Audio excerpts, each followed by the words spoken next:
5. We're here to talk about the rise of the green tide on WAAAGH Wednesday. Let's discuss orc stats and greenskin tactics. Let's talk about some orc lists from the winners of this weekend's nice tournament placing list and GTs and RTTs alike. We'll get a nice peek of the war chief himself, Gaz, mobs of boys, flash gits, all making appearances this weekend. Squig Rider mobs. We got Wart Snagga bombs, and we got the Beast Snagga gits all up in these lists. So stick around so we can talk about how well all these different data sheets performed and how they were utilized by our greenskin brethren. So hello, everybody. So, but before we move into talking about those lists, we will look at the orc stats from this weekend as a whole. So we'll talk about their wins, the stats, maybe some of their harder matchups a little bit, huh? Maybe some of their favorite matchups. So starting off with this weekend, we made sure we stuck between the dates of 7/14 and the date of this recording, 7/19. So that was this last weekend. The Orks are sitting at 634 games played. That's really not as popular as some people might think, surprisingly. I don't know if that surprised you, David, considering how many games Necrons have as a whole. And Space Marines obviously have a ton of winners, but we're sitting on about the same level of players as Tau right now as games put in. Yeah, not a lot of people are talking about Orks right now. A little surprising. I think people are gravitating towards the obvious choices, like the Knights, Eldari. Yeah, we're getting a ton. We're getting almost 1,400 games of Eldari, Custodes players, a little less than us on Astra Militarum players.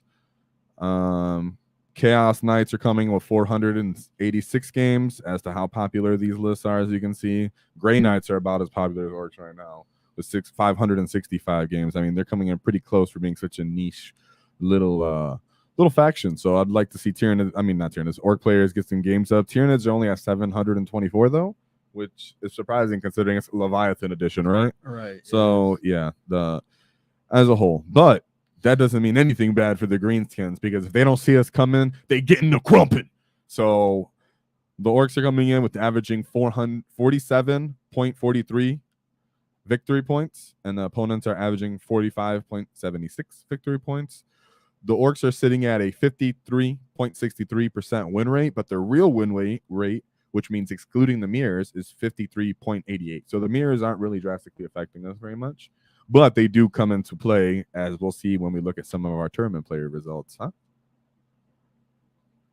And if you want to, we can look at possibly something I wanted to bring up is the faction. So if we go up to looking at the factions, we can look at their win rate. Yep, right there.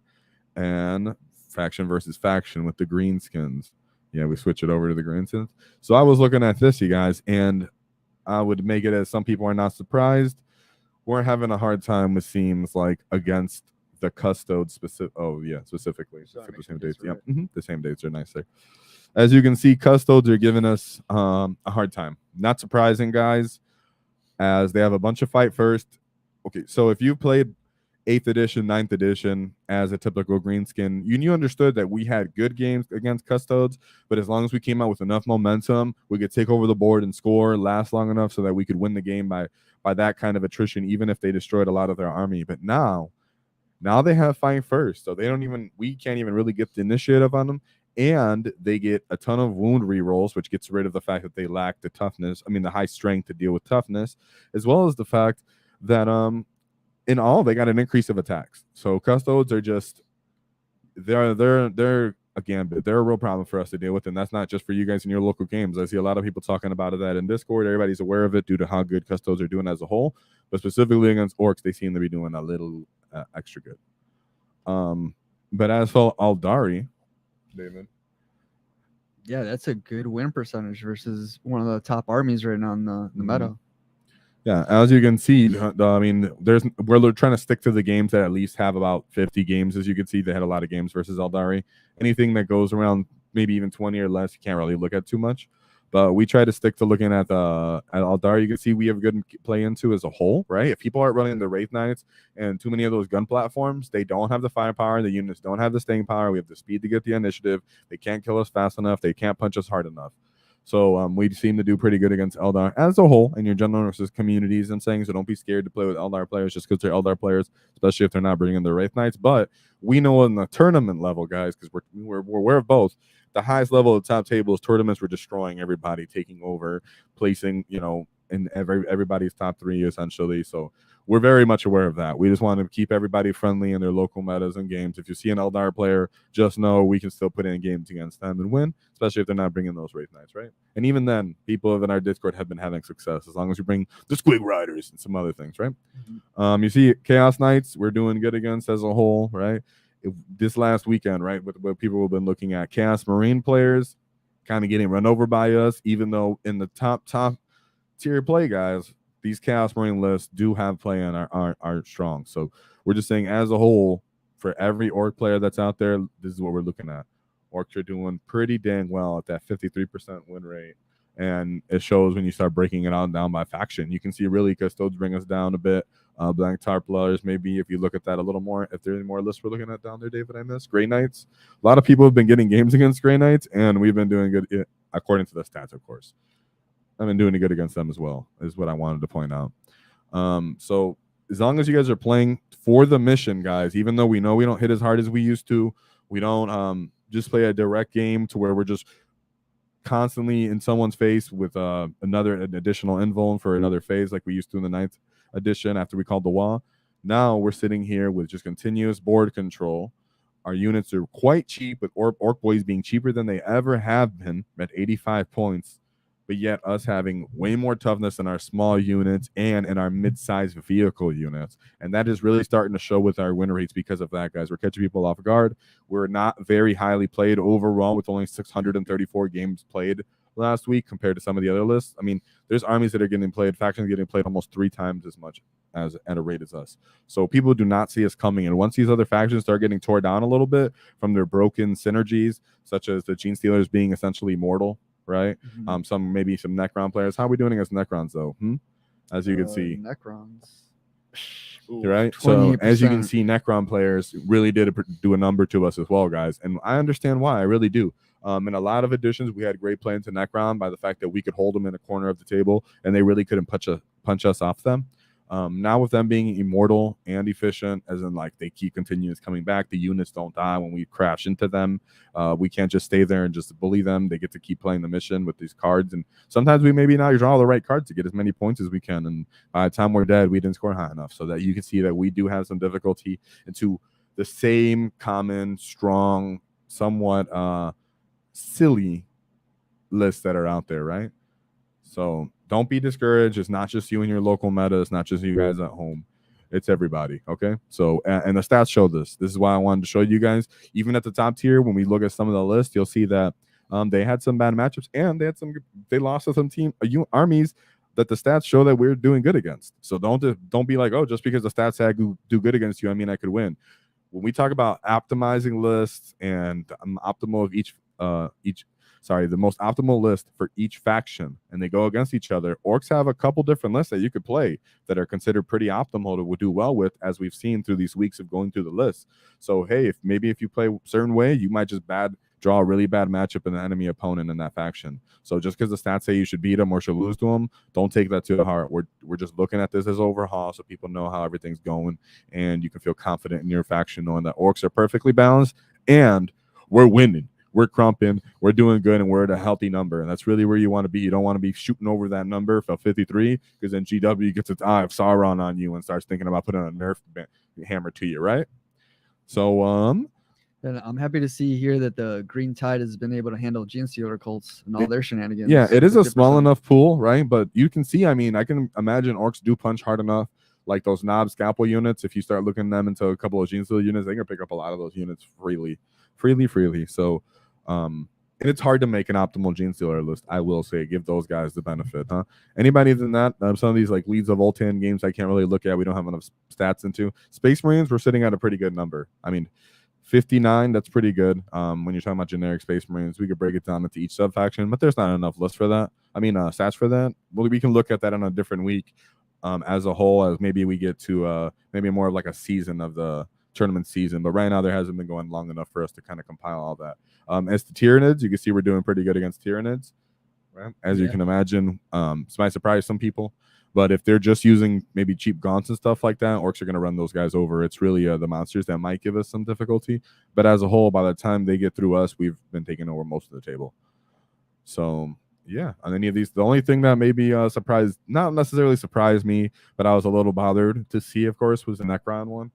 As typically we do well against the Necrons, and now we're just kind of having a hard time just like everybody else. But with that being said, us not being that popular, with us being quite balanced, as we're not bowling anything, we don't have any broken synergies, anything that doesn't seem independent in the game other than like putting gas in a truck, other than stuff like that, you can see that our power level and our strength is going to stay pretty consistent for the next following weeks, if not months, easily, just because these other armies, such as Necrons, Gene Stealers, Eldari, are going to get the Nerf hammer from GW. They're going to take all the attention off us, and when that happens, the green tide rises because you dropped on those S tier kind of weirdly silly goofy lists, and something that's consistently strong and playing the mission and scoring well is what's really going to win people games long term, right? Not just punching your opponent off the table. So the green tide's going to show everybody that the wall tactics and green skin tactics of playing at our controlled rate of attrition and killing units as we can is the real way to win the game.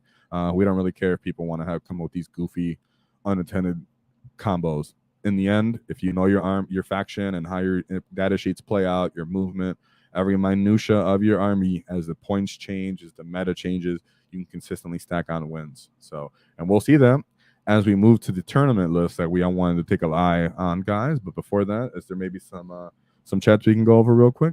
Yeah, we got WAAAGH in the chats saying, "Hey guys." WAAAGH. And then What's up, WAAAGH? Eric Doom 80. Oh. I won a game versus Custodes. It was close. Yes. 65-63. Ooh, that's a really good game off the skin of your teeth. That right down maybe you should. What's up? Oh, he has. There's more. Okay, there's more maybe first before I say. He says, I just moved block him as much as possible. Don't charge them. You just feed them into your turn. Got to slow them down and just score. Yep, that's definitely a way to play against those guys, because why charge into them? You're giving them additional free activations considering they fight first. If they don't just wipe you out, then they get to on the following now that it's their turn, because you're not going to kill them with an unencumbered unit. And then he follows up with, I won 4 out of 5 at a 26-player event. 5 trucks, Grot Bomb, and MSU War Bikers, Storm Boys, plus Mazrog. Yeah, a lot of those units are what we were seeing on when we looked at the top 10 units of the Orc player list. A great job, by the way. That's fantastic. You did awesome. Not overseeing that. Sorry, my brain started to whirl when you said that. Yeah, those are units that we've been seeing. You did a great job by utilizing them, I'm sure, into a bunch of different matchups, playing the mission, and I'm sure bothering people with that. Did he say the snot? The wart snot bomb, that's what I like to call it, the wart snagger bomb, right, guys? Mm-hmm. You just take a big, what I call, like, you guys know what I'm talking about. I know that technically snotlings are not grots, but the way I see them being thought of in my head used, you're clogging up the enemy just like they do with the shock attack gun. I just think it is a snot bomb, kind of like a booger bomb, like I'm flinging a big nostril booger at you is when I think about the wart snagger and his 20 grots going in. So great job with that. When we look at some of these tournament lists, you're going to see that they actually might have been utilizing some of those things as well, right? You're going to see some consistencies there, as you've seen with people in our chat and with what the tournament players were using. So thank you for commenting and bringing that up. Excellent job, by the way, representing the green tide, crumping on them gits, and make sure you keep preparing them bits. You can keep rising that green tide up, right? Yes. Keep making that collection bigger. So with that being said, you guys, and of course, ask any questions if you want us to go over stats a little more or anything like that. We just didn't want to spend too much time on that, as you guys probably have access to that yourself. But here, what we wanted to look at was the highest placing Orc lists / player in Rune Hilbert at the Hydra Grand Tournament. Congratulations, sir. He achieved 3rd place with his list. He had a total score of 428 with 4 wins and 1 loss. Okay. Yeah, really good list. And as you guys can see, He ran the mobs of the boys. He ran the boy mobs. Yeah, you guys, what's up with that, huh? And I don't see a bunch of battle wagons. You know, I only see 2 trucks. Not even spamming that. He said, "We walking goods."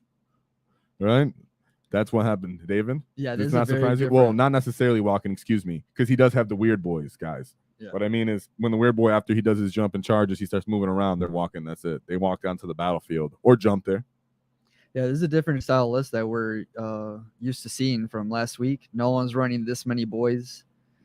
He also plugged in 2 rocket launches in each unit. Yeah, that's our free loot. You know, it's nice to see he brought them because they're excellent guys with the damage, the nice little AP and everything. What surprised me was the fact that he doubled down on the weird boy mob bomb. Like, I know people bring them. We can bring them for secondary, so you can put pressure on people.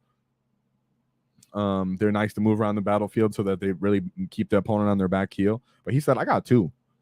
We're talking about redundancy, but redundancy in this, I did not see that coming. And I don't think really too many people did either, especially not his opponents, huh?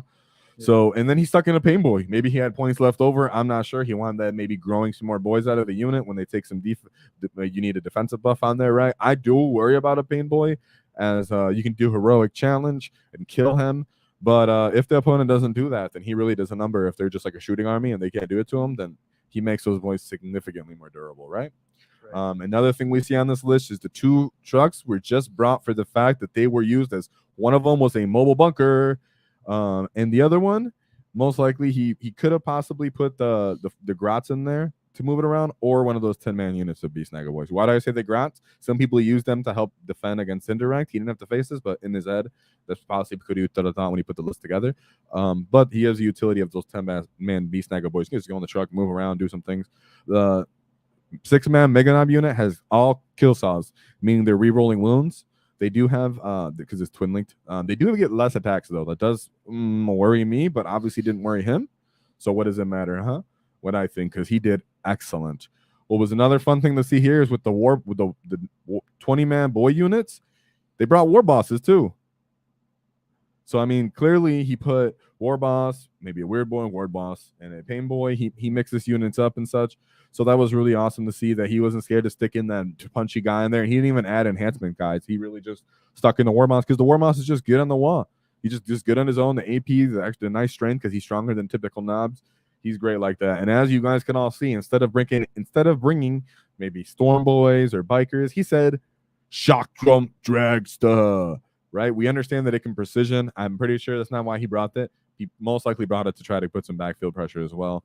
Start following those boys around if the boys get some room. I would really like to see how he played this list. And it really surprised me when I first seen it. And I wouldn't be surprised if it caught some of you guys in chat. I mean, guys, take a second to look at this. Give him a round of applause. Nobody's seen this coming. A lot of people are wondering, can I even use 20 boys? He said, I'm bringing 60. I'm bringing 60. Obviously, Gaz with this Makari having that lethal 12-inch aura on the wall, right? From Makari banner. Guys, that's something to be threatening with, right? All of a sudden, these boys are suddenly doing something to anything, right? They're putting damage on everybody if you get that off. Terrain tables have been quite dense from everything I've been seeing between the tournaments I've been following, people posting on Discord, the tournaments in my local meta, stuff like that. The tables are pretty good in covering and how well you can hide, as well as some armies are so elite coming around with these, right, David, with these Death Star type armies, coming out with these bricks that I want to just kill you. Maybe these 3 giant units of custodes like people are doing, but they're thinking I have to combat that, so they're bringing their own Death Stars, and we're like, fine, we're just going to jump all over the field. We have so much speed and utility. We can teleport or we can move super fast. Orc players all thought of it. He said, you know what? Forget just doing the speed. I'm going to teleport there. Let's just do it. And don't care about none of that. So very impressive. I'm sure he was controlling the table. But with that being said, we'll look at his matchups. Let's see what he actually did end up playing against, guys, because that is always matters. Context matters. Who he played against matters. And we'll take a look at that together. All right. In the first round, as you can see, he won 94-52, and he faced Iron Hands. Iron Hands. Okay, these guys always have a great firepower, and let's see how many vehicles he had.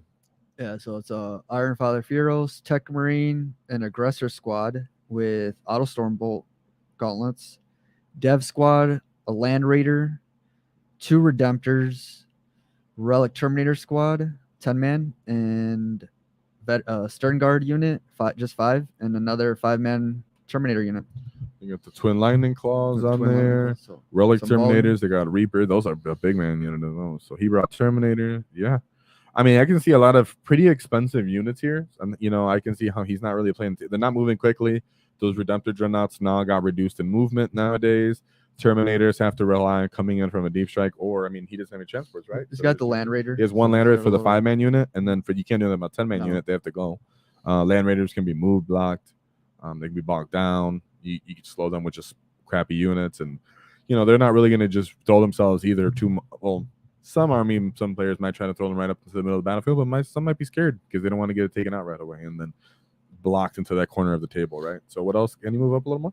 I think they said the Devastators. Devs with las cannons. Yeah, but you know, on his list we seen he didn't have anything where's las cannons.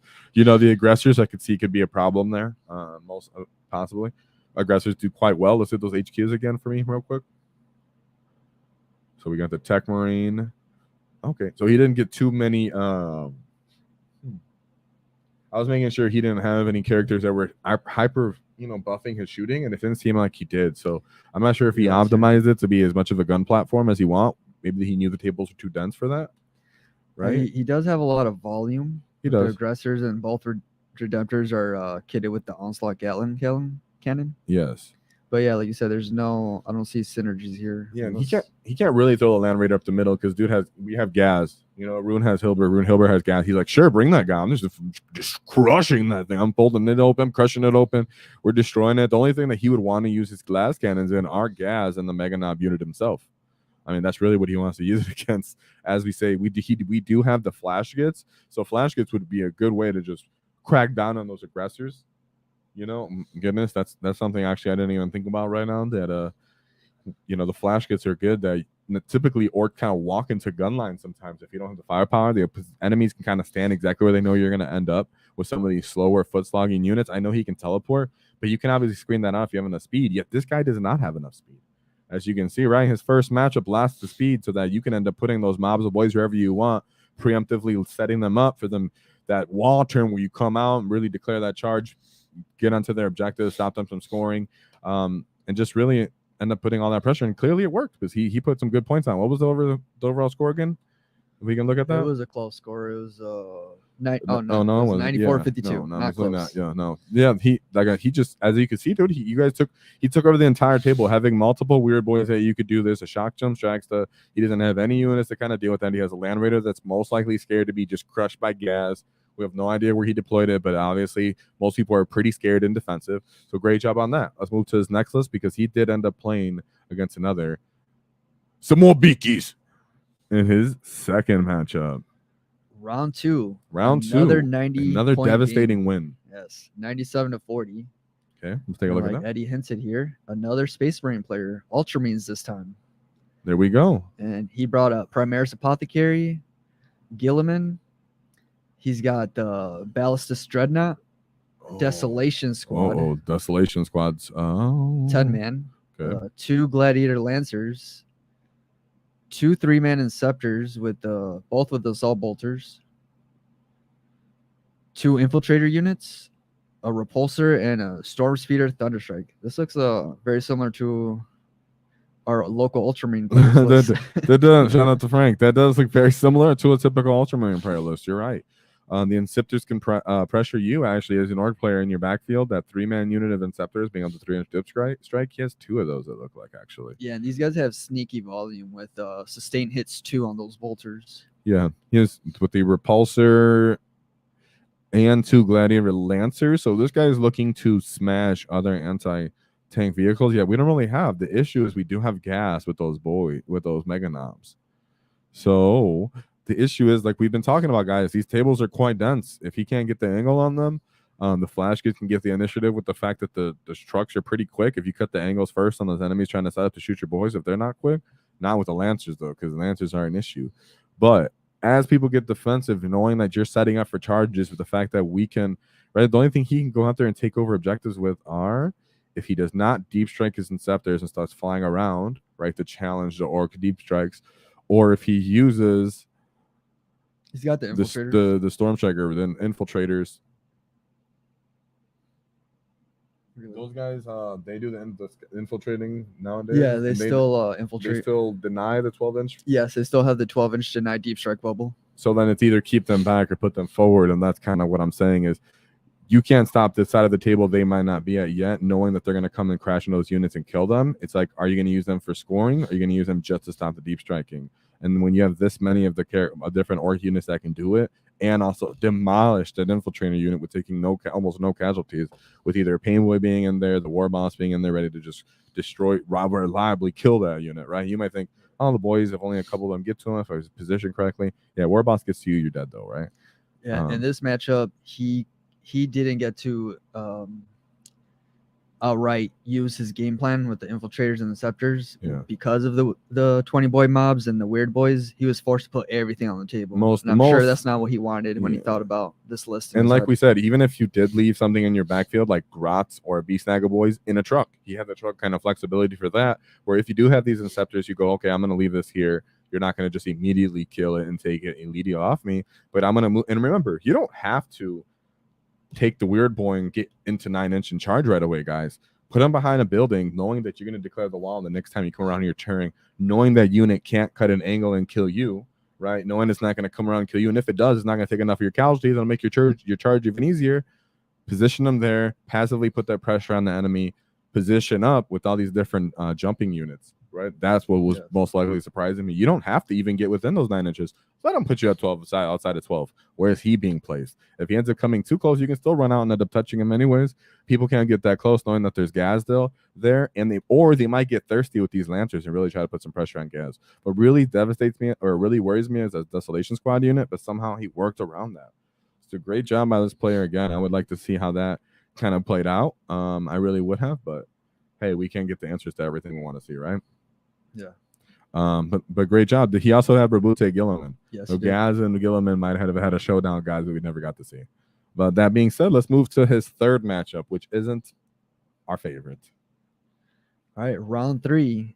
Dropped his first loss, 68-91. Okay, yeah. Oh, and no shame in this loss. Yeah, this is a tough matchup. Custodies, they're a tough matchup for any fighting army.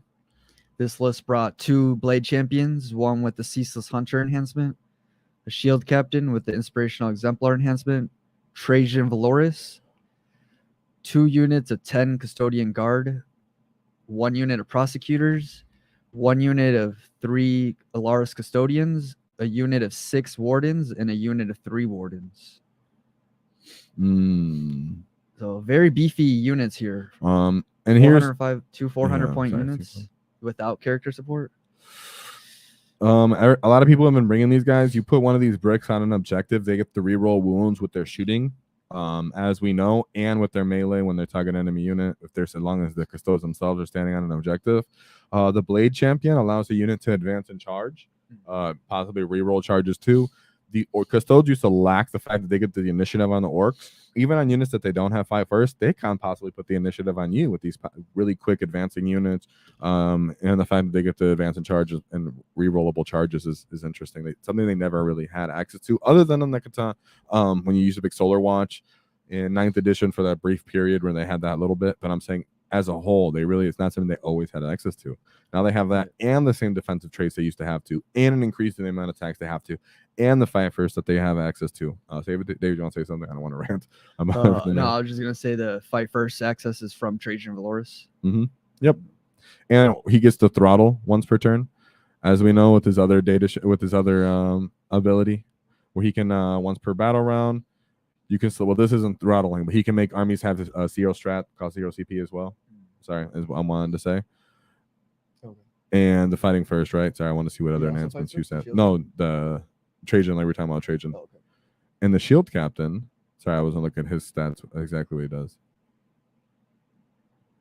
He can activate an additional Kata once per battle at the start of the fight phase. All stances are active for this model unit until the end of the phase. So throttling on those defensive buffs for Custodes. Custodes are just really hard for the Orks to deal with. Having the great armor saves, having an abundance of attacks now with the right amount of strength, being able to reroll when they're standing on the objective. They can wait there. They can take your wall. They can take your charge, and they can just clap you back really reliably, score very high. And we've seen that. I mean, as we looked at the stats earlier, Orks only have about what was that? 20. What was the win rate for that? 24 for the Ork players that wins into that. I believe so. Yeah. Yeah, the Ork players had about 24 win rate, guys. So nothing to be ashamed at that. So it was against Custodes. So we can imagine how they lost, guys. He might have ran in there with the 20-man unit of boys, even with that lethal. As long as the Custode player gets raise saves, which he would, having 3-up saves, even against all those boys attacks. There's not a lot of abundance of AP on this other than the kill saws and Gaz himself. So yeah, he did a great job against everybody, but you can't. Custodes right now are just a problem. Very efficient army. They get a good amount of stuff on the table for what they do, and all the units are getting their points returned, just dominating, not getting killed, being able to clap back when anybody charges into them, or they can go off and charge into you first. So no shame in that one, but we can move on to the fourth one if we don't want to spend too much time. If we have a more list to discuss. Yeah, so then his fourth matchup, he did end up winning again, but it was a good game. Yeah, it's a close game, 69-48. And in the fourth round, he faced Tyranids, and we saw that win rate percentage against Tyranids. Yeah. This list has a Hive Tyrant, the Swarm Lord, and 2 Barbed Heradules, 1 Biovore, an Exocrine, a Horospec, a Pyrovore, a Trigon, Tyrannifex, and a unit of Zoanthropes. Looks like 5 or 6. Yeah. So he has a good amount of shooting on this list, as you can see. The Barbed Heradules, they have high strength cannons that they're shooting off, but it's actually they're more expensive than the flesh version that have flamethrowers. The side Heradules and more attacks, as well as you can see. He did bring that in the Tyrannifex as having the acid spray, but there aren't a bunch of punchy units on this list. Everything's kind of meant to shoot, moves kind of slow as they're kind of big Tyranid monsters. You can imagine the deployment zone's a little clumsy. This guy does have access to getting additional CP from the Swarm Lord and having free strats from the Tyrant Guard, the Hive Tyrant, excuse me. But for the couple of melee units he has, like the 1 Horospec on here, right? The Trigon unit. Gaz would punch through that. The Orks will punch through that. Swarm Lord can't stand up to that. These guys aren't, unless they're standing in blast, right in front of some blast unit that's going to shoot into them. A blast like an Exocrine might do really well against them. But as a whole, these units aren't just going out there and killing Ork units, unless the Ork unit's really exposing itself, obviously. The Orks are so much faster than this army, especially with having the Weird Boy on the list. So he was taking over the table, but you can see he didn't really get the score as high as he would want, because you do have to play KG, as the Tyranids do have a lot of blast. Those guns are all blast. So that's what I was trying to say. They do move slow, right? I'm trying to talk it up so understand. We do have playing to this. Don't get intimidated. But the reason most likely the score wasn't as high as some of the other games is because the Tyranids have a lot of blast in their guns. I believe the Barbed Heradules guns have blast. The Exocrine has blast. The Zoanthropes, I believe they might even. So yeah, you just have to be careful when you're approaching Tyranids, as they do have a bunch of blasts, and then they can do Overwatch with some of their monsters as well that you might be worried about. The Horospec is great for clearing out hordes when it does get off a charge on you. And the fact that they get so many extras, so many strats guys, they're constantly putting the 5-up feel no pain on their monsters, so you have unreliable damage going into them. So I can see that why he played it a little bit more cagey. Didn't just throw himself all over the table and just score there and say, see if you can kill me, because the Tyranids are one of those armies. If you expose yourself with hordes of boys, they do have the blast weapons and the volume in their monster attacks and the durability to withstand these boys, get stuck in there with them and end up killing them. Right? But he did a great job. He just didn't end up scoring as high as he did in some of the other games, which, in my opinion, comes down to because of the raw power that Tyranid monsters do present, even though they're slow and aren't playing the mission in a great way.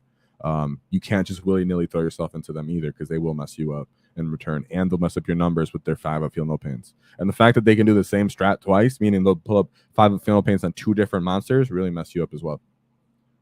Do you want to maybe look in the chats? Maybe? Yeah, we got some chats. Sorry, I was going on a little rant there for a minute. All right. We got Daggers. He says, Daggers. Big thanks to you guys for sharing my Stampa/Trucks list last week at WAAAGH. Excited to play my Orks at an Ork-only tournament at the end of the month. Taking a Stampa list. What is this? An Ork-only tournament? Where's this at? We definitely need to cover this next Daggers, week. is this? You're the guy that had the Stampa? The one tournament oh, dude, I was all hyped about your list, man. That's fantastic. That's awesome. Thanks for You joining found us. her? We found you? I mean, is this love? No, I'm just kidding. Whoa! Okay, so yeah, that's fantastic. Yeah, you did a great job. I'm glad that you got to get some love for your list. You deserve it, and have fun in your next tournament. Yeah, you got me. You see, I got my boy right here. Got my boy. What is that, David? He also says taking a kill tank / truck / beast snagga and wart snagga list to an RTT next month too. Oh, we are fans. Thanks to our channel, Big Mac. Brandon, we are super fans in this channel of kill tanks, as they're very exciting vehicles, underrated from Forge World, and we have access to the 3D prints. Wow. So yes, we're a big fan of them. They'll do excellent if you take them out. We're telling Brandon, take him out to GT first chance he gets, and we'll like to hear about how that goes, as he likes to run triple. No, our boy Mark Bruce, who's ready to get in there and teeth knocked out. Get your teeth knocked out. Wow. Whoa. Then Artemis Steve also here. Hey guys, I'm here listening. Then speaking of the big Mac himself. What? So talk to me, boy. Talk to me, boy. Speaking of the Big Mac himself, Brandon, he's here with a wow. With the Big Mac. Whoa. And Joshua, love the show. Yeah. Thanks for joining us. Gives me pumped all that green skin energy. I And, don't want to blow too much. Sandor Hornyak, yo, that's an orc that knows where he's going with that 20-man blobs. Weird Boy plus War Boss. The Weird Boy's staff does 5 damage with precision with a 20-man blob. Yes, it's wonderful. It's a nice little tool. Yes, nice little tool in there as well. And thanks for bringing that up. Of course, guys, always love the feedback. Brandon providing some valuable insight that you'll only get here on this channel. Grots are the key to beating the custodes. Yeah. And also, Scythe are better. He's referring to the hair duels. Scythe hair duels are better due to the flamer, allows them better usage in Overwatch. Yes, and I believe they get even more attacks in combat too. So it's both of those. As I agree that the Scythe ones, in my opinion, are better, but he brought up the barbed one, so let him. He's probably trying to kill like vehicles. You know, a lot of people are looking to kill these Death Star units, you guys. So you wanted a bigger kick, a better range, bigger strength weapons, most likely with those barbed hair duels. All right, Dagger says, yeah, it's an orc-only tournament in the UK. WAAAGH. Orcs versus Orks is going to be a good scrap. You guys are going to make the stats hilarious next week when they do the mirror and they're like, what happened with the orc players? Oh, there's a whole tournament of orcs crumping each other. Like, okay. That'll be fun to look at the stats for that one next week. We'll definitely be covering that one. Yeah, that'll be hilarious. And we're caught up. We're caught up on chat. Let's move over to the last and final of our third placed placer with a 100. Yeah, he put a fat 100, perfect game, and only allowed 30 points. That's a cherry on top of the final tournament. He really was getting that momentum. Probably a little frustrated after losing one and then having to deal with that Tyranid list. He was ready to get them points. All right, this list was against Chaos Demons. Oh, I like seeing that. And he brought Bellicor, a Bloodthirster with Argath, the King of Blades enhancement, Lord of Change with the Everstave, Shalaxi Hellbane, a Changeling, a unit of Blue Horrors, Nurglings, 1 unit of Plague Bearers, 1 unit of Blood Crushers, and 3 3-man Flamer units. So what you think, Git? How do you think the Orcs ran this list over so badly? Well, so this list is really built around Bellicor in terms of defensive profile with his Shadow ability. Pretty much any demon within 6 inches of him cannot be targeted with ranged attacks if you're not within 18 inches. Against this list, doesn't really matter. I mean, the one shooting unit he has is a mobile platform, so he could definitely break that 18-inch range. Yeah, that's a good point. The flash goods could get into that range and shoot at whatever the Blue Horrors would get decimated. Plague Bearers generally are pretty good against stuff, but these are just the right strength with just the right damage to mess up Plague Bearers as well. That's a good point. Yeah, and also this list is just lacking the volume to deal with those 20-man blobs. No blasts. No blasts. Not a lot of attacks. Not a lot of attacks. You can see that this list has 2 infiltrating units with the Blue Horrors and Nurglings. Okay. These guys are just gonna get eaten up by the orcs and provide more of a launch pad to get closer to the greater demons. Yep. As long as the orc player times that 5-up invul, knowing that even if he clears that little screen you put in, when they do get clapped back by those demons, they're just gonna get eaten up by either the following wave or the unit they just charged into.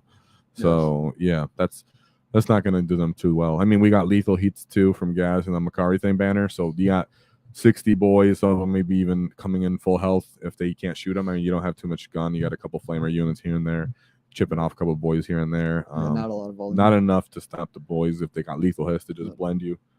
The other problem is not enough OC on this list to contest with the boys. So you're going to be losing on the primaries. Yeah, definitely not. All right. Well, yeah, as you can see, he just demons are good. They do great. They beat up some tournaments around me.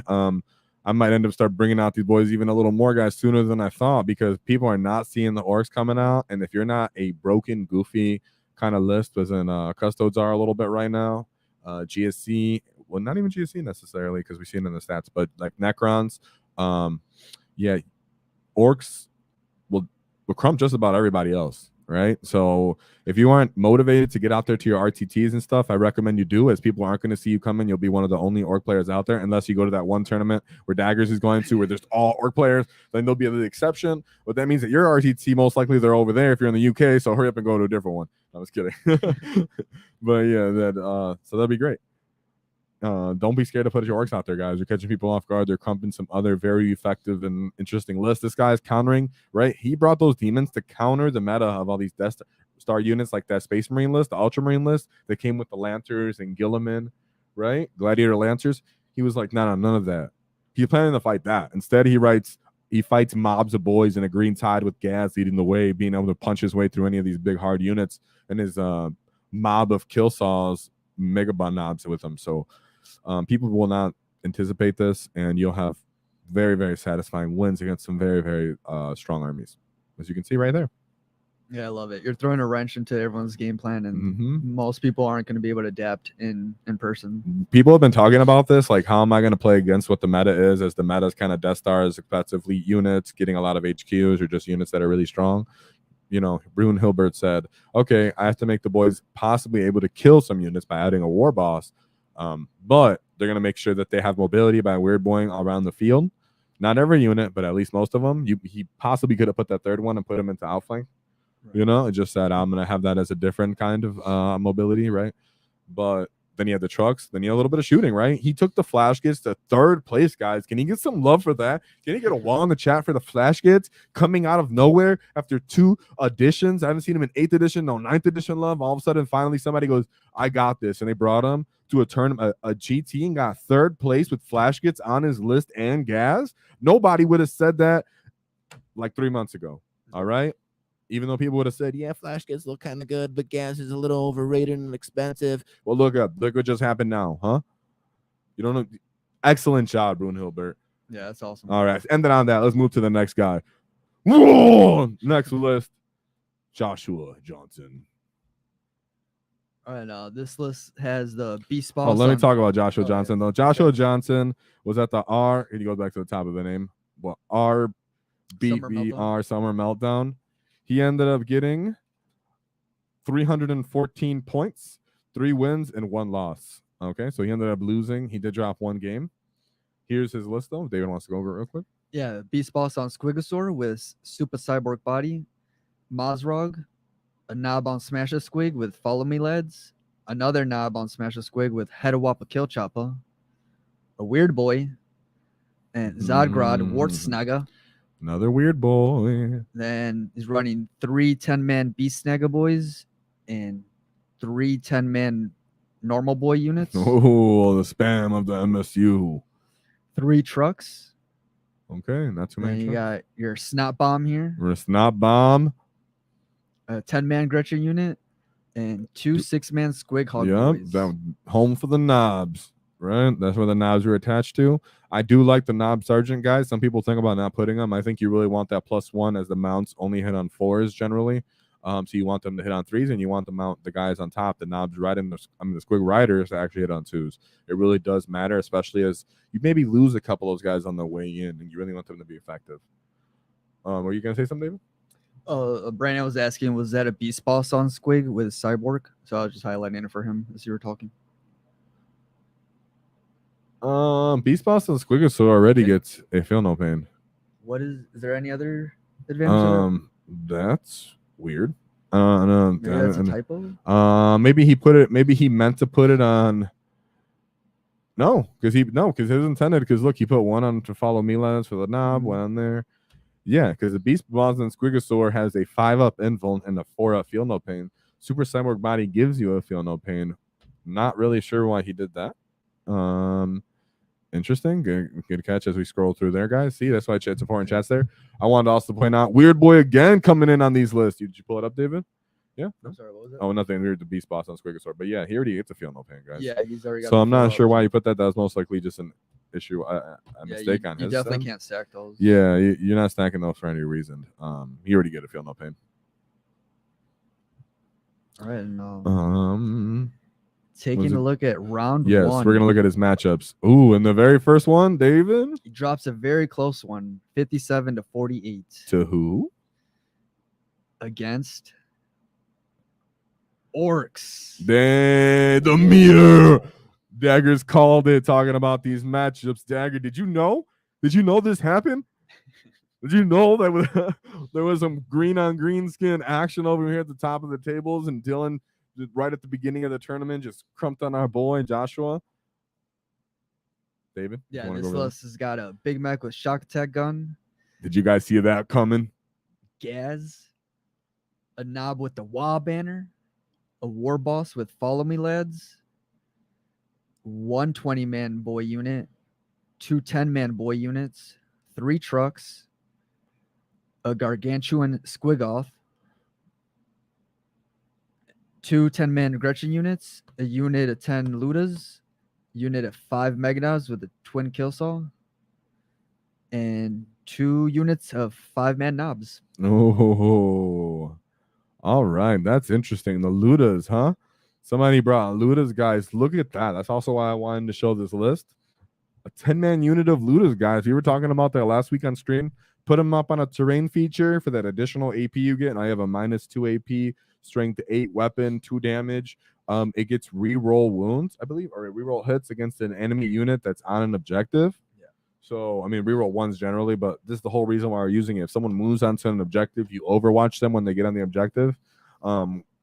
So yeah, and relevantly kind of cheap for how long range they are shooting. So most units aren't going to be able to shoot them back and get reliable trade on return, but some will. So I'm not like in love with them, but I'm showing you, if you have Ludas, you want to shoot guys, go ahead, because this is the second time we've seen them and the unit actually got bigger. So Ludas, and green skin on green skin action, right? But of course, we see, you move up a little bit so I can point them out again.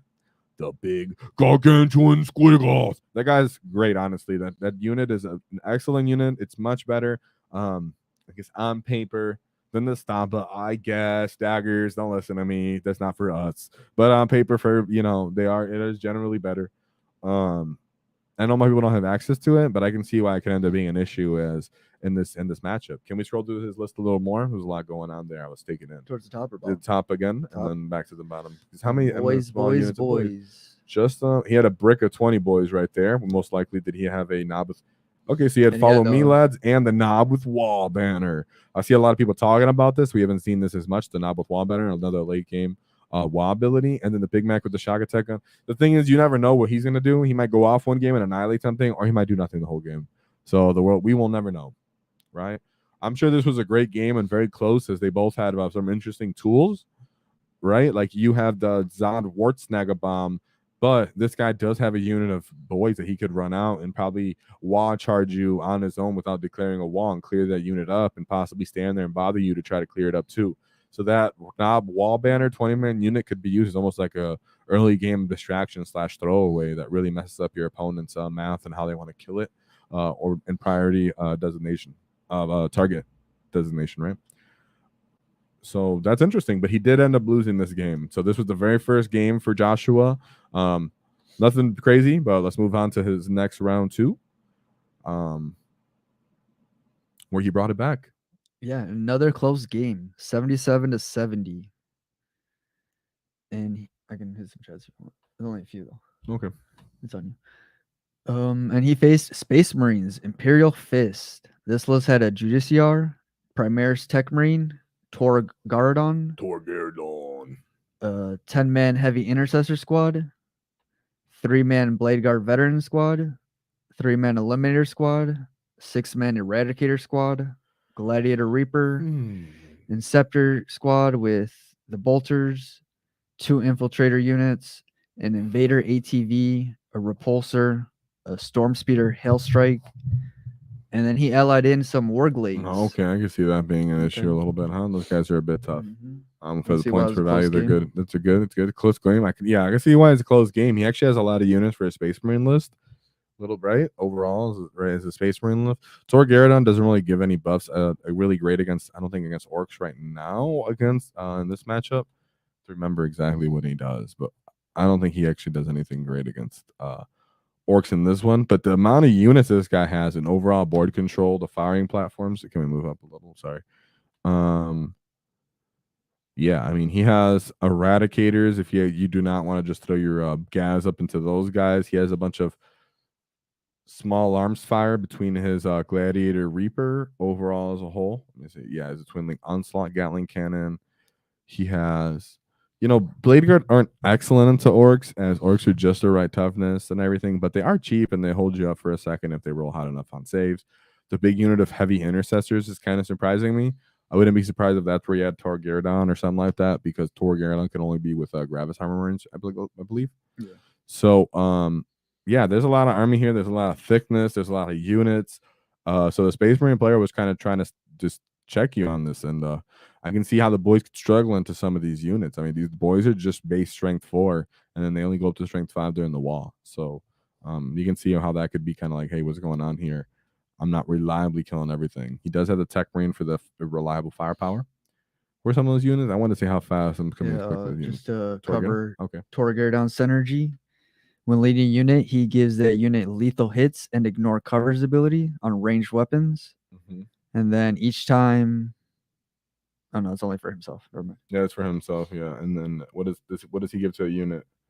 The lethal hits and ignore cover. Okay, and the other one is just like a throttling against vehicles or something like that, right? He does for himself. Damage. Yeah, for himself. Each time he targets a monster, vehicle, or fortification unit. Okay. Watch out, fortifications. Oh. Improve the strength, armor penetration, damage characteristic of that attack by 2. Well, Gaz is not a monster, so haha. Yeah, he does give lethal, so that's an issue too, right? You can see that there was a lot of threatening units and thick kind of durability on this list that Joshua couldn't just run right into or just set up and just stat check them, right? He had to reliably throw his units into them, take the OC, die at a slow attrition rate, and then get in there. Most likely throw gas only in specific units as quickly as he could, but also safely, because the guy does have some kind of firepower here. Does he have anything anti-tank actually that could take out Meganobs and really scare them? Let me see. I don't see anything. He's got the Eradicator squad, which okay, Tor Garadon can join. Okay. And then with that could be pretty threatening, even though they're pretty slow range and they're pretty slow as a whole, right? Yeah. Reaper just has a Gatling. They have a lot of small units, and they're not really getting this like all over the table with the ATV, the Inceptors, the Infiltrators. So you can see how like the Orcs can't just take over the whole board and go everywhere. Here's a little repulsor here. Storm Speeder, I believe, is the one that gives you the extra AP. If I'm correct, if I'm not wrong. Yeah, so this army was moving on the table, of course, and the Warglaives, which are moving as well around that table. So yeah, they had some good speed on the Space Marine list. He did a great job with handling this army. He would take some tack and really using the OC to take over the game, in my opinion, and just killing what he could. Let's move on to the next matchup, though. Let's stay here too long. All right, round 3. Oh, sorry, Max. A blowout. Yeah, it doesn't sound like it was a fun time for Max. No. 89-13. Okay. And what did he face? Okay, great job. Chaos Space Marine. Night Lord specifically. Ouch. Night Lords. Sorry, guys. Back to 8th edition. I'm just kidding. Oh, they wish it could. Well, I was gonna say they wish they were 9th edition with Abaddon on the list. Oh, okay. All right, this list got Abaddon, a Chaos Lord, Cultist Mob, 10-man Legionnaires, 10-man Terminator Squad, Chaos Vindicator, 2 Chaos Vindicators, 2 Hellbrutes, and a unit of Warp Talons. So this guy has a lot of anti-tank. Yeah, I was gonna say it doesn't Tank look like he with has the volume. almost Does he even 400 have fighting? I mean, does he? What's it besides the legionaries? Kinda. Terminator squad with, Terminator squad, I but get still it, but they're more kitted for anti-tank. yeah, yeah. I mean, as you can see, kind of a pattern here, guys. Has Rune Hilbert went through this meta. Either he knew that everybody was teching for anti-vehicle, or he just took the risk and did it because he went out there. He even faced against Tyranids with their blast, and I believe with the Weird Boy being able to reposition you and the monsters being so slow, he was able to selectively choose when he got kind of chosen by these blast weapons and just shot in general. Because as for these other armies that are bringing anti-tank stuff, he's just walking over a lot of these armies. The Hellbrutes actually would be another combat unit. Are they volume or just for strength? Because I know they Usually can do it with the they're for Meganom. strength. Yeah, I would think they're just high strength, which means they're you gonna put them Actually, into a gas unit? What they got? he's only got the close combat weapon, which I believe is just the generic data sheet stats. Is it generic data sheet? I thought he just had like a big punchy arm. The Hellbrutes, you know what I mean? I know Yeah, they punch well, good as in says strength usually. usually Because he has missile some launcher, missile. multi-melt. Oh, so he's over a here, shooting power platform. scourge. Okay, So that one someone has does. a One does fight. yeah, Okay. one does fight. Okay, but even then, they don't have like a lot of volume. And as we've seen on Rune Hilbert's list, Rune Hilbert has 60 boys on his list, and he has gas with the Mega Knobs, as well as flash skits that can actually shoot some of these weaker like platform units away. I mean, they're a bunch of damage 2 units. They're in the bunker.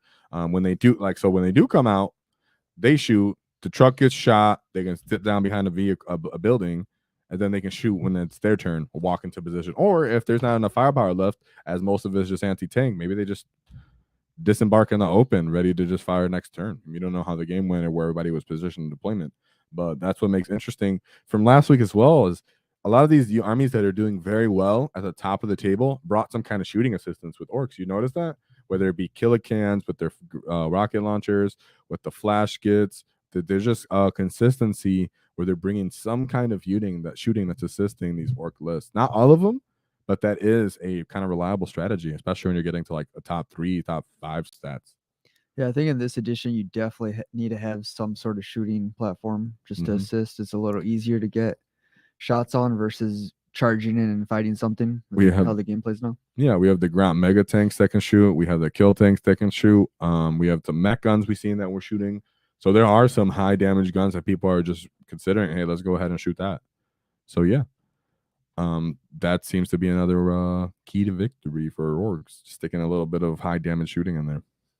Joshua with the 100. Another with the one. 100. Let's go. Whoa. All right, let's look at our victim. I mean our opponent. All right, Drukari. Drukari. Oh, never. Feel bad for the pointy ears. Never. All right, this list has an Archon, Drazar, Homunculus, 2 units of Calibite Warriors, Rax, your 5-man Rax. Okay. 3 Raiders, 2 units of Kronos, the Incubi unit, 2 Ravager units, Scourge unit, and 3 Talos. I mean, those units just aren't reliably picking up hordes of boys really either. That's what I was really gonna say. That's interesting how that worked out, because this guy's bringing a bunch of small units and with shooting. Let's move up a little bit. Sorry, I was keep looking. I know we got Raiders. We got 3 Raiders. The Kronos are not great at that either. Racks aren't destroying anymore. Yeah, what are you punching off all the boys once they do get on you with the 5-up invuln in general for that turn, and then the next turn they just keep crumping into you? I mean, because with volume of attacks, guys, just destroys Eldar. Even a decimated unit of boys, with the amount of attacks each boy gets, they're still destroying these Eldar units. So I'm not saying Eldar didn't commit casualties. It's just that they're taking a ton of casualties in return, because straight orc boy data sheets do great on points per wound against these guys. You're just killing them and just getting a bunch of points return because everybody's kind of elite, and they're so small. They're not killing you good enough either. Fighting death, giving yourself harder to wound kill. I mean, they're just getting run over. Yeah, and one thing we're seeing here is Joshua's one step ahead of the competition here. Everyone's teching towards what I think was knights when they were a problem before the nerfs, and he went the opposite way, just bodies on bodies. That's true. That was a good call. And that's it. That was the 4th round. That was the 4th round for him. So let's look at his overview. If you can look at him again. But yeah, he ended up getting 4th place, guys. So these are the 2 best placing GT lists. As we've seen in his first matchup, we could take a peek if we really wanted to at Dylan again. We can look at his list just to point out some of the strength in his list, as he got, I believe, 11th in the same GT. So he did moderately well with the unusual list. He still brought Gaz though, right? Which is interesting, as a lot of people were saying Gaz wasn't great, used too many points and all these things. But as we see that a lot of tough like death blob armies are going around, or vehicles, having Gaz on your list to threaten people directly, knowing, hey, you're gonna get Gaz. You're gonna get Gaz in his mega knob units. They're hard to kill. They're infantry. They can go through the buildings. It freaks people out. It deters people. It is actually a very useful key to victory, as a lot of effective orc lists have been using Gaz. I'm not saying all of them have, but a good amount of them are using them. So don't be scared to use your Gaz. Some people were, because he's, he's too slow, and what if he gets shot? And yeah, don't worry about that, guys. You're doing excellent. As well as the boys. Again, we're seeing boys again. He brought boys, but he brought them a different way, right? He didn't bring the weird boy. He just brought the boy with knob with wall banner. Very interesting. Still brought a war boss, though. Hey, still brought a war boss. What else did he bring that was interesting on this list? Did he bring a shooting platform? Like we were talking about, everybody brings some shooting. Well, he brought the Gargantuan Squig off, so flavor for that. And Ludus. Oh, and he did bring some shooting. I mean, he had to go a little cheap on it. Couldn't afford the flash kits after the Gargantuan Squig off, but hey, I do like the knob units, guys, me personally, in 5-man units. I like he brought one with big choppas and one with kill saws. I mean, with power claws. I like to put the small units with big choppas as they actually hit on 3s, so they could be somewhat reliable, knowing that they're at least hitting. But I don't know. He might have put the war boss in that 5-man unit. We really don't know for sure. But just wanted to give him a minor shout out as well. He still, as you've seen Joshua did, he also brought the twin kill saws, right?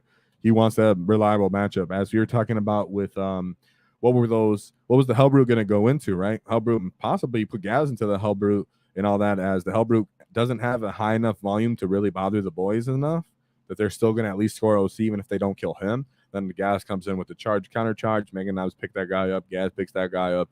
So that guy didn't have a good, that's why you bring actually the Mega Knob and Gaz with his twin kill saws for the Mega Knobs and Gaz on his own, because that's directly solving a problem Orks have with these high toughness models. And you're just seeing a happening over and over again with these repetitive Ork lists that are doing well. So with that being, chats, we can look at chat, and then we'll move to some RTT lists that I liked, you guys. All right, Channel Pony. Wah for the flash kits, referring to Wah for the flash kits. That's what I'm saying, guys. What everybody was talking about them warrior flash kits. I don't see no flash kits on the Discord. I've been sitting there not seeing one flash get. All of a sudden, guess what? I'm gonna see a bunch of flash kits, because now we've seen this dude coming out here. He did what everybody said what they're gonna do. He brought flash kits in the bunker. He shot people the heck, and he brought Gaz. Shot people the heck, and he brought boys. What is he putting us to shame? I don't know about that, but he definitely represented as well. Who? He said, "Hold my beer," and went out and did it. He went out, yeah, he's like, yeah, hold my beer. You're talking about flash kits? I got mine painted. I can't say nothing. WAAAGH, I can't live without knob on squig. Oh, I know you can't, WAAAGH. I've seen your collection. You were definitely looking at that Joshua list like, yeah, I feel you on that. Daggers, love to see a civil war. Yes. His Joshua list was going the all MSU with the trucks, the Wartsnagger bomb, the Squig Hoggerel boys with the knob riders. So that's why they love that one. Yeah. We were just giving Ruin Hilbert a shout out again because he did great, but so did Joshua. We're not stacking it on him, but we know B Squig riders and knobs riders are doing excellent and everything like that. So I just wanted to give Ruin Hilbert some extra love because he brought in the mobs, the boys, and flash kits. All right, and Brandon reminding us that you can put -1 to wound on the squig off. Yeah, you guys, because he's technically a monster. He's not a vehicle, so don't forget that as well. That's why he's so amazing. It's any to transport. So he fights mortal wounds. He's excellent. I know a lot of people don't have him, so I don't want to make you guys feel bad for not having him. But for those who do, come on, lads. All right, WAAAGH is letting us know that he posted his battle. There we go. On the Discord. I'll be looking at that. If you guys want to join the Discord, it's on our description and channel page. Yep. And we get a lot of pictures because we like to see that. People talk about lists, give list feedback. Talking about general things in general. You guys talk about whatever you want. Sometimes we talk about just memes. I mean, it really doesn't matter. We're just there because we're all greenskins and we all kind of like everything about the hobby. Was that the last chat? Was that the last chat? Yes. Okay, so we'll talk about now. It's just Rick Kincaid. That's the final list. Rick, yeah, this is Rick's list. Okay, we're gonna give Rick Kincaid a quick look, as he was another list I liked. We do have other lists that we're going into, but we're over the hour mark now. So yeah, this one's at the Upkeep RTT. Yes, this wasn't RTT, guys, but I still wanted to give this list some love, as it did great in scoring. Yeah, he's got 3 beast bosses, Captain Badrock, and 3 units of beast snagga boys, just 10 mans, 4 trucks, and I like this, 3 units of burner boys. 3 units of burner boys. There they are, guys. We've been waiting for them. Unit of flash kits. Another flash kits. Come on, flash kits for the weekend. Come on, guys. I'm pounding the table. My bad, Mike. Come on. My bad. I'm gonna caress you. Yeah, you're hurting people's ears. Hurting people's ears. My bad, guy. I'm getting a little excited. 2 units of Gretchen, and then 3 3-man Squig Hog Boy units. That's how I like my Squig Hog boys. 3 5-man Storm Boy. 3 Storm boys. This guy's going in on the MSU. Oh, he's still going. He's not done. He's still going. 2 units of 3. All right, let's pull up his matchups. Okay, guys, I just want to pull up his matchups right into it. Don't even want to look at that because clearly you can see what he's doing. He said, "I'm going to be everywhere all the time with speed," and with that, was that the one? Okay. And yeah, guys, he brought all the speed, MSU. He brought 4 trucks so you can get around the battlefield. Put the Beast Snagga boys in there. Put the leader unit in there. Or he put Boner boys in those units, or the flash kits. I'm sure it's dependent on the matchup. You know, guys, you don't have to be always doing the same thing over and over every list. But you can see that he had a lot of quick speed everywhere, and ability to kill, and score, which is what he did. Kill small units is what I mean, skirmishing. All right, in the first round, posting up another 100 for the Orks. Oh, my perfect goodness. game. He came in with a perfect game against Kronz. Let's look at this Necron list. All right, this list has 2 Overlords, 2 Technomancers, 2 Locust Lords, 2 20-man Warrior Blobs with Gauze Flares, the Canotep Reanimator, the Canotep Spider, 2 Doomsday Arcs, 2 Doomstalkers, and 2 3-man Heavy Destroyers. It looks like he was bringing a lot of anti-knights. It looked like he brought Atlanta anti-knights, guys. He doesn't have any fighting units to punch the Orks off them once they get to him with all these small units. They're loading up in trucks. The burner boys are possibly even getting in one of the trucks on their own and just laying down hate. Flash gets us a mobile bunker. Boys can move up. The Squig Hog boys in their small MSU, right? And the war bikers, right? So you get the war bikers up there, followed by beasts. Riders, then you get in the boys on foot. You got the storm boys jumping over the lines or deep striding into the field. You can see how this guy just took over the entire table, didn't give the Necron any breathing room, and just put up 100 points. No effort. Necron player was left with like 25 points. Get back in your little tomb, Necron, all right? Go back to sleep. Go back to sleep. We're going to take your little body and we're going to take your crumped up remains and put them into our guns for some little bullets. Get him out of here. Let's look at the next matchup. Look, Necron got crumped on. I'd love to see it. All right, round 2. Whoa, another 100. What gives him 25 points again? Disrespectful. Rick keeping it 100. Keep it 100. And he faced Chaos Demons. Ooh. Yeah, so this list very similar to the previous one. Bellacore, Bloodthirster. This time this guy's bringing a great unclean one. Shalaxi Hellbane. Those are going to be staples in any demon list. Yeah. 2 units of Demonettes, a unit of Beast and Nurgle, and a Soul Grinder. So those guys are pretty good on this one. Yeah, Soul Grinders are pretty really good. That's not bad. This is not a bad demons list as a whole. This guy's not just beating up some trash either with this one. The Necron list, I would say, wasn't my favorite. I've seen stronger Necron lists, but you can see the Necron list was specifically looking to kill some knights and stuff like that. So that's why the Orc player just ran it over with all these small units that just kept pressure on him, never got him to move. And it looks like he did something similar to these demons. What do you think? He ran up into these demons and took over with the OC. Is any of these units kind of quick enough? Can you chew through like 20 Orc units with this? With varying toughness and feel no pains? I mean, what are you killing them with? The Demonettes 140 points. The Demonettes are getting crumped on by anything that fights in death or just punch charges it too. Yeah, and I want to say they also are they even a threat? infiltrate? What's their toughness? I mean, their strength. I mean, we have toughness 5, 6 on Yeah, this so list, like 7. Yeah, So they got 3 attacks minus each, 1 to hitting wound. on 3s, strength 4. So yeah, they're not doing nothing. You'd make them minus 1 to AP wound. They're 1, doing damage 1, They're getting and crumped on. devastating wounds. They getting crumped on. They getting crumped on. Yeah, they don't. Like we said before, guys, with demons and orcs, is that or Eldaria as well as some of these smaller, kind of cheaper horde units, when they end up fighting us, if they do take some of our casualties away, because we're higher strength and higher toughness on them, we usually have enough residual our units from even getting hit first from them that we beat the crap out of them on the return. So we crump them, we knock the teeth out. It's great. So nice to see them crump away these demons. Send them back to the warp. Let's get these guys out of here. Bam! All right, round 3. Okay. Loses 67. Orks is never beaten. What do you mean loses? All right, all right. It's just a score. They must have gotten this wrong. Yeah, it doesn't matter. We'll come back. Let's look at this. Imperial Knights. Okay. And this looks to be after the nerf. They're looking quite expensive. Back to 500 as they should be.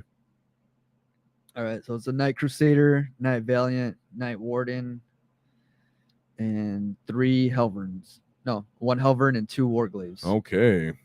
Yeah, this is a tough list with a lot of movement with those Warglaives, but there's mostly big knights. And when you see these big knights, they're looking through the buildings, as we can see, most likely. And they have the firepower. They can split to the small orc units that we've seen that he tries to spread out everywhere. He can designate 1 gun here, 1 gun there, pick up those units. Those units don't hit hard enough when they do run into him in charge, right? And on top of the Arbingers, kind of be able to go out there and selectively choose stuff to kill as well. I can see how this was a hard matchup. And we know if you're not bringing like a Squig Beast, a rider list, maybe Gaz with Mega Knobs, if you're not bringing kind of certain utility units, maybe kill tanks against these knights, you're going to have a really hard time as they can kind of choose to kill all your small scoring units in a very effective manner, whether it be with their Arbingers being able to run out there and cut angles on them and fight them, or your knights being able to see through buildings and kind of shoot and initiate shots into things that want to typically hide. So yes, it's unfortunate, but hey, we can't win them all, and the overall and the stats we do well into knights. It just happens that if you don't bring the right stuff tools, sometimes you can't handle all the lists, right? So we put up great points with 100s and 100s. That's why I wanted to show you guys optimizing that MSU and that speed. I really like seeing it, and like we talked about before, when people see these beast bosses, you see people bringing multiple beast bosses on that list. It's usually not just one, so keep that in mind, that you can play orcs as we've gone over today, guys. And last week, over the weeks. Let's just summarize what we're learning through these weeks. We've seen mid-sized vehicle mech lists, guys, right? Between killicans, between kill tanks, stuff like that. Even though that's not mid-sized, that's pretty heavy duty, but that's still a mech list, right? We've seen beast snagger list going hard with Squig Hog boys. We've seen people bring miles of boys with 20-man units of boys now. We've seen flash kits. We've seen various different types of shooting units between mech guns, between killicans, between I guess kill tanks as well, and flash kits, and now a little bit of loot is being introduced here and there. So as people were first writing off all these different units, really just focusing on beast snagger boys, you can see now as things have been happening, our fellow greenskins have been getting out into the meta, fighting up against different units. People that are going out on a limb, going against the meta, bringing hordes or bringing mid-sized vehicles that end up being kind of like a really tough, weird horde-style army as well. Utilizing gas, and people were calling gas no-go when people were throwing gas away on some of these lists. On some of these tier lists, and they were like, oh no, gas is good, but I don't know if he'll be competitive. As we can see, he's highly competitive in a lot of different kinds of lists. Not every list, but in a lot of different kinds of lists that people have been doing well using gas. Right, so some assumptions that I might have made it to some extent have been proven to be somewhat wrong. So, and I'm not mad about that. The more stuff that's good about orcs, the better. The more data sheets that we have at disposal, the better, because then we stay at a good power level and win rate throughout the entire edition for the whole time that we have the index. And that's what we really want to see, guys. You don't want to make people feel bad when you beat them. You want to beat them with your tactics, with your skill, with your controlling your attrition rate, by scoring the points. And does still have models left on the table so you can laugh and point at them and say, on that fancy stuff, all them fancy bits, and we still won. Right? That's what I really want to see. And the ward bombs, how many times have we seen these Schwarzenegger snot bombs being thrown onto these battlefields, and at first they were kind of seen as a joke. I'm sure that everybody's running them as T5 in combat. I'll say that again. Sometimes we still get pushed back a little bit here and there, but that's something that I do believe is intentional. And in the competitive play, I can see they're thinking it too. Otherwise, why would you bring that up, right? Right. So because that's ridiculous, because you get the strap that you can do it to someone else, and Schwarzenegger is doing it already to the ground unit that's considered T5. That's outrageous. So paint your guy up, because I know mine is not painted. My Schwarzenegger. I know I'm not the only one, right? So those are coming to the list we wanted to show you guys. If you guys want us to go on, maybe you guys can cheer for an encore. I don't know, but as for a whole, those are some of the main lists we wanted to point out. We'll look at chats right now, and then we will get ready to say bye. All right. Cammy's joining the chat. It says, evening, y'all. Ooh, Cammy. What's up, Cammy? We're glad to have you here. Nice to see you again. And nice to see you again. Channel Pony. Oh, yeah. Lutas with shock attack gun, Big Mech in them are pretty cool. Reroll when shooting at targets close to objectives. Yeah. Lutas are only 11 points in model. Yeah, even though the shout out, hold on. Hello, Channel Pony. Whoa! One of my favorite gifts. Yeah. But yeah, like you were saying, I think the Ludos already get a reroll once inherently, so that's why it's not like not like I love it, but I get what you're saying. He does have the range to shoot with them, and then he helps kind of stack that damage if he does go off. He's a little random though, right? But if you're gonna shoot them, might as well shoot him when you spend the CP for the overwatch and falling onto an objective. So I'm glad people use the Ludas, because they were kind of being written off even by me a bit. I remember one time I was like, no, man, they kind of suck for their points. And then everybody started bringing them on tournaments, and I guess I suck for my opinion. I don't know. All right, so Sandor with very kind words. What's up, Sandor? Some really smart gits, giving me lots of ideas. Yes, and I think he was talking about the list. I don't know if he was talking about us, but the list, right? Excellent. They are kind words to our greenskins in the community, and that's how I'm going to take them, right? So yes, a lot of people are being smart out here. They're flipping up what people thought they knew about the Orks index. They're bringing units that people were considering mid-tier, almost even garbage, where people were calling boys garbage, and now they're sprinkled throughout all these meta lists and all these tournament winning lists. So don't be just sticking just to Beast Snaggle Boys. Some people were discouraged, like, I just want to play with Beast Snaggle Boys. You really don't have to. You really don't have to. You've seen for another week. We're going to keep doing this throughout the weeks, guys, looking at all the metas, the different lists that did well. And you'll get an idea of like what's consistently being good. Maybe one guy just had a good in his meta and we don't see it again, right? I was thinking that a little bit about Flash Gates, because we seen Flash Gates last week, and I wasn't sure if it was kind of like did this guy just get lucky and they get carried? No. The Flash Gates were definitely pulling their weight, because now we see them on 2 other good lists. And that just keeps going. They're just appearing more and more on these lists. Maybe people needed time to paint them up. I'm not sure, but they're putting Flash Gates in the truck. Boom. Another unit, we see a lot of Storm Boys everywhere. War Bikers are getting more love than people thought they would as well. They're not as common, but we are seeing them as well, so don't leave them on the shelf. And sometimes you can just bring your boys, and not always bring them out bringing a bunch of trucks, but bringing at least 3 seems to be the most competitive way to use your trucks. We've seen 2 as well, but yeah, just don't forget about Gaz. Brandon says, I would totally contribute to a Grot special talking Grot tricks. Grot tricks, right? Grots. I love Grots. I own like 100 of them, and now I'm looking to get these Grot mega tanks. So yeah, that could be an idea for sure. Love that idea too. Yeah, he follows up with, Grots are such an underutilized unit. Most people just sit them on objectives. Yeah, I like going forward with my Grots into some matchups as well. And like you said, Brandon, before we talked in Discord about how you like to put them in trucks, because they're designated transport, they adopt the scouting keyword. So they get to scout, which I think people kind of forget about sometimes. You don't always have to throw your boys in there. There's some matchups where maybe you're like, let me throw these Grots up there instead. So yeah, good unit to move block. Put that thinking Grot on, right? I'm going to get me a thinking Grot strapped to my head so I can get some more ideas about what to do with Grots. Cammy says, I quite fancy Ludas for a cheap and mobile bodyguard for the shock attack gun. Looks fun to try out. Yeah, I like them. Personally, I like shock attack guns with my mech guns. But if you're not running the mech guns and you want to run the Ludas because you want that volume and you want to be overwatching the objectives, because, you know, if you're going to be hiding terribly anyways, you might as well have the volume with it and re-roll it. There we go. I think people forget about the fact that you get all the additional AP by being on a ruin. Yes. Come on, guys. We forget about this. Let's not forget about that. Put them on a rune, you get -2 AP on them lootas and them guns. I really like that. Not just in a bunker, not just in a truck. All right, Channel Pony. The Ludas give their abilities to the shock attack gun for the objective shooting. So Yeah. So a rerolls? Luda gets to shoot. The shock attack gun gets to re-roll its hit rolls, is what he's saying as well, which makes them makes him more reliable. They make him more reliable to shoot as well. That's a good. So that's a good point as well. Good synergy. Make people actually have to try to think of that as a threat because they're making him reliable to an extent, right? Even though his gun's a little all over the place, but when his gun goes off, it goes off.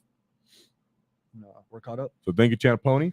And then what's her? Right yeah, here's in the. Okay, sorry. Awesome. Okay, guys. So that was this week's Green Tide. Watching of our Green Tide rise. Sorry, I just said that wrong, guys. this week's. It's a new segment, guys. It's a new segment, guys. Forgive me. That's this week's watching the rise of the Green Tide. Join us on Wednesdays so that we can discuss how Orks keep doing through this index change, especially when these FAQs drop or these point changes ever drop. People start taking nerfs. All of a sudden, the numbers are going to show us even greater in our favor. We'll see if people start jumping on the Ork bandwagon as we're looking at how many games are actually be playing with the Orks every week. Right now, we're a little bit of an uncommon faction being used at about 600 games or so, on the weekends. With some other armies that are getting almost 3 times as many play as us, right? So once those armies get nerfed, are we going to see them spread out and kind of try to jump in bandwagon with us? Or are we just going to rise through the numbers, get even higher in our win rate, even though right now we're at a healthy win rate? It's not because we're broken. It's just because we play the mission well, and it's not even in an unhealthy way. So hopefully nobody sees it as a problem. Are you? We got one more chat. It's not really. Okay. It's funny. That's cool. Oh, we got another one. And okay. Sorry. Al says, I consider Luda's better anti-vehicle than most of our other shooting units because they're strength 8. Great video. Thanks for the updates. Okay, that's smart. For small arm for light vehicles, maybe slight armor. I can see what he's saying there. They're shooting some Eldar vehicles. They're shooting some other maybe Well, no. How much is the Rhino now? Rhinos are 10. Aren't they? Oh, strength 10, yes. Yeah, I mean, toughness 10, yes. yes. So we're against them. But I get what he's saying as a whole. He can use them against other vehicles that are maybe a bit of an issue for Orks, and they have great range. That's what I want to say about Ludas is too. Spamming that volume, and now you want to thank the shock attack gun, Channel Pony. I'm seeing you there. But like I was saying, you can join us. What we're typically going to do is we're going to talk about Orks as a whole, how they're doing in the meta as a whole, and then we're talking about some of the meta bullies, and we'll talk about some matchups of how some of the best greenskins did on those weekends games. So we can see the development of our faction, see the development of our index, see the rise and the fall of our faction and other factions, mostly the fall of the other factions, because we're at a pretty good rate that we're just keep rising as everybody else gets dropped for being broken. So I appreciate anybody that came here and joined, that participated to the chat. There are some great points brought in chat that helped us out, kept us lively and on our feet. If we maybe took a little too long going through some of these lists, bear with us as we'll get better at this and our execution will be better, we'll get cleaner, more concise and more informative as we keep doing it. This is our second one. So thank you very much. And David, is there anything you want to say before we say? No, I mean, thanks for everyone that contributed and joined us. Like, we're still new to this, and like Eddie said, we're figuring it out, and we'll definitely improve for you guys and give you guys the information that you guys are looking for. And feel free to join us on Friday for our hobby chat. We'll also be talking about some of the Ork nemesis that we're coming up into, some of the matchups and some ideas I have, and possibly our Discord will have as we start talking about what we discussed today, with maybe custodes being an issue, maybe Necrons being an issue. We can start discussing maybe in our Discord about that. And me as a whole, I'll be taking my ideas for that as well. And on Friday, we'll talk about how we can deal with some of these nemesis that we're running into that aren't just broken, right? Some of these things we can actually deal with to a certain extent, especially on the casual level, where people aren't going to be spamming, I have 30 Guardians. It's like, yeah, okay, most guys don't have 30 Guardians painted up. They maybe got like 1 brick. Okay, so remember that, guys. We're all not top tier tournament players. We're all not trying to be. We're trying to win games in our local meta, even if it's by 5 points. And sometimes you're just trying to put 100 points on somebody, like we seen earlier this on some of these lists. So yeah, keep that in mind. There's a lot of ways to play Orks. The only way that I'm still waiting is the speed wall. I'm still waiting on the speed wall to find its way to some of these lists, guys. Oh gosh, the buggies are not getting any love yet. The bikers are getting love in small units, but it's okay, man. It's okay. They're great. They're still great, and our index as a whole is pretty great, and our win rate shows them. Yeah, still early in the meadow. We still have a chance to see him. So Okay, are we getting hope some so. walls? yeah, we're getting some love here at the end. All right, put all the Daggers wall with the streams wah. out. Let me read them. Sandor Horniak with great stream. Wah. Brandon, great stream. Daggers. Thanks, guys. Enjoying the Orky love on this channel. Yes. Um, We love you guys a too. We little love all the silly shout out greenskin here. energy. Greenskin energy is awesome. You guys have been doing great in the Discord. You guys have been doing great everywhere, getting me motivation. I'm going to be playing this weekend as well, getting some of my lists together. There's a lot of active RTTs and even GTs around me. And these stats and looking at these stats are even motivating me even more to start playing with the Orks, because I've already done some damage before and I'm looking to do it again. People will not see us coming. The rise of the green tide. Channel Pony with some love here at the end too. Yes, love the stream. Thanks, guys. We appreciate it. We can feel the energy, and it's only going to motivate us to continue this. That's my kid. All right. And, so is that it? That's it. All right, guys. Cover the silly one here. The silly one? No. Maybe. What's up? All right. Jody Smith, David and Eddie step into the cage with Logan Paul and Jake Paul. Only 2 jacked YouTubers walk out. Which 2 is it? Us, of course, because we the greenskins.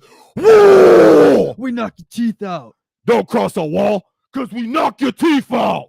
Yeah, Paul brothers, we see holes in your game. Shout out Kevin Lee. The only holes I see are in the squigs. All right, and that's the end, right? Yeah, that's it. All right, you guys have a good night. Whoa.